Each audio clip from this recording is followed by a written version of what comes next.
आप देख रहे हैं सबसे पहला जलालुद्दीन, ये सब इंस्पेक्टर, ये पूर्व दरोगा रहे, रिटायर्ड दरोगा, ये अतहर परवेज, इन सब ने मिलकर एक डॉक्यूमेंट तैयार किया 2047, अब से 25 साल बाद, जब हिंदुस्तान आजादी का शताब्दी मना रहा होगा। आजादी की शताब्दी यानी 1947 में हम आजाद हुए, तो 2047, अगली तस्वीर दिखाई, 2047 में इन्होंने हिंदुस्तान को इस्लामिक राष्ट्र, मुस्लिम राष्ट्र बनाने की तैयारी कर ली। और ये डॉक्यूमेंट है, पहली तस्वीर दिखाई है डॉक्यूमेंट की पहली तस्वीर, वो जो डॉक्यूमेंट है ये आप देख रहे हैं, डॉक्यूमेंट 2047, इंडिया 2047 आपने लिखा है, ये वो डॉक्यूमेंट है। फुल स्क्रीन लीजिए और देखिए रेड पड़ी, तो रेड के बाद पोस्टर जो मिले हैं वो आप देख रहे हैं, एनडीएसडीपीआई के जो पोस्टर हैं वो आप देख रहे हैं कि तो कैसे, किस तरह से आखिर 4 चरणों में हिंदुस्तान को इस्लामिक राष्ट्र बनाने की तैयारी है, 4 चरणों में। तो देखिए तैयारी है, ये सब जो चीजें मिली हैं उनके घर से, यही वो फाइल भी मिली है। फास्ट आइए प्लीज, यही वो ग्राफिक्स के जरिए मैं आपको दिखा रहा हूं। 4 स्टेजेस हैं, हिंदुस्तान को इस्लामिक राष्ट्र बनाने के 4 तरीके हैं। कैसे 2047 तक मुस्लिम समुदाय के पास सत्ता होगी, इस डॉक्यूमेंट में लिखा है। जीत के लिए बहुसंख्यक होने की जरूरत नहीं है, यानी हिंदुस्तान में बहुसंख्यक हो इसकी जरूरत नहीं है, सिर्फ 10%, 10% मुस्लिमों को साथ लाने की जरूरत है, यह इसका हिस्सा है। 10% मुस्लिम बहुसंख्यकों को घुटने के बल ला देंगे, यह इसमें लिखा हुआ है।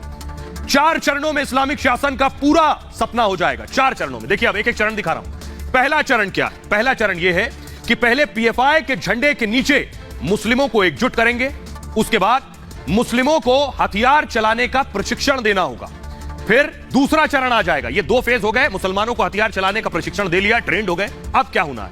हिंसा का सीमित इस्तेमाल किया जाएगा दूसरे चरण में, हिंसा के जरिए बहुसंख्यकों को आतंकित कर दिया जाएगा। उसके बाद अच्छे सिपाही को बम चलाने की भी ट्रेनिंग दी जाएगी।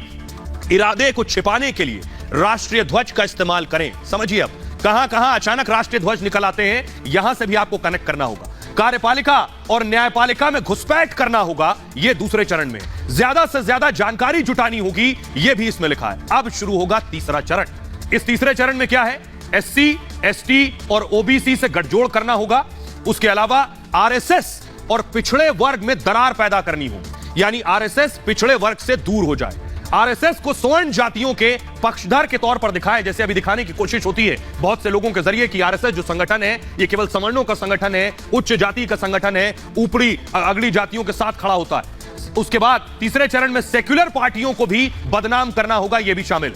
मुस्लिमों और एससी, एसटी, ओबीसी की अपनी एक पार्टी बनानी होगी तीसरे चरण में। इसी चरण में हथियारों का स्टॉक भी बढ़ाना है, इसी चरण में शुमार। अब आया सबसे आखिरी इंपॉर्टेंट चौथा चरण, इसमें है पीएफआई की अहमियत बढ़ानी होगी। कैसे पॉपुलर फ्रंट ऑफ इंडिया की इंपॉर्टेंस बढ़ाई जाए? पीएफआई को मुस्लिमों का निर्विवाद संगठन बनाना होगा, यानी सबसे ज्यादा एक्सेप्टेबिलिटी पीएफआई की हो, अन्य इस्लामिक संगठन किनारे किए जाएंगे।